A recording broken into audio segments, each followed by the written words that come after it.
When Amanda, my wife, received an invitation to her boss's annual gala, she was thrilled.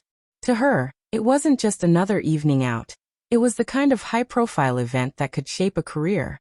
She spent weeks preparing, shopping for the perfect dress, practicing casual conversations, and stressing over the tiniest details. She wanted me there too, explaining it would look better if I accompanied her. I agreed. Supporting her was second nature, and I didn't mind playing the quiet spouse in the background. What I didn't anticipate was how that night would expose just how little she valued me. The evening of the gala, Amanda looked breathtaking. Her dark blue dress shimmered under the lights, and for a brief moment, I felt proud to stand beside her. But the pride faded the second we stepped into the ballroom. Her boss and colleagues swarmed her immediately, their attention consuming her like moths drawn to flame. I disappeared into the background almost instantly. At first, I convinced myself it didn't matter. This was her moment, not mine. But as the hours passed, she barely acknowledged me. She laughed at strangers' jokes, toasted with them, and carried on as though I wasn't even in the room.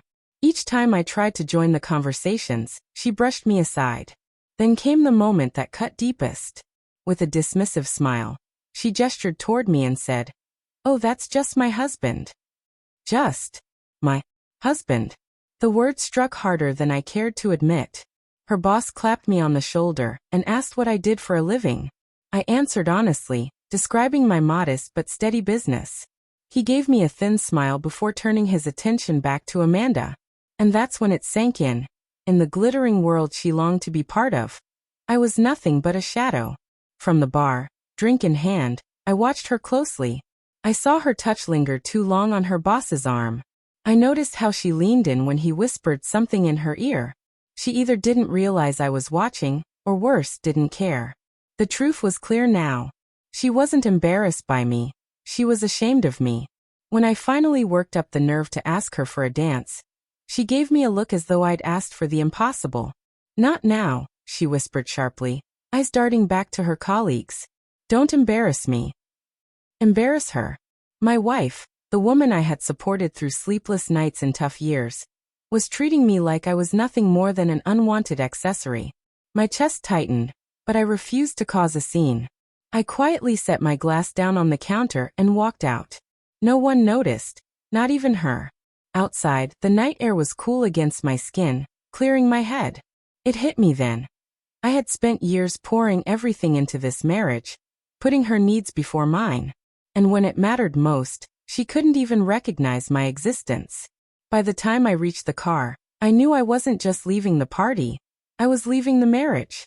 That night, I didn't go home. Instead, I drove to a small motel on the edge of town, checked in, and sat on the bed staring at the ceiling. My phone buzzed a few times, Amanda asking where I'd gone, but I ignored it. She didn't deserve an explanation. She had made her choice when her reputation meant more than her husband. The silence in that motel room was painful, but strangely liberating. For the first time in years, I felt free to put myself first. The next morning, I returned to the house, packed my belongings, and left. Hours later, Amanda came home, frantic and furious. "You just left me there. Do you have any idea how humiliating that was for me?" she snapped. I nearly laughed at the irony. She had ignored me all night, yet she accused me of embarrassing her. I didn't argue. I simply said, "I won't be treated like I don't matter. I deserve better." Her expression twisted with anger, but deep down, she knew I was right. The divorce wasn't easy, but it was necessary.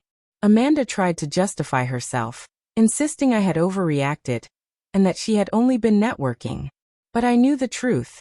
Networking doesn't require belittling your partner, or pretending he doesn't exist. This wasn't about her career, it was about respect. And she had lost mine. When the divorce papers were signed, I walked away with nothing except my self-respect. And that was worth more than anything we had shared. Years later, I heard Amanda never got the promotion she had chased so desperately. Her boss transferred to another city, and the colleagues who once fawned over her soon forgot her name. As for me, my small business grew steadily. I rebuilt my life piece by piece.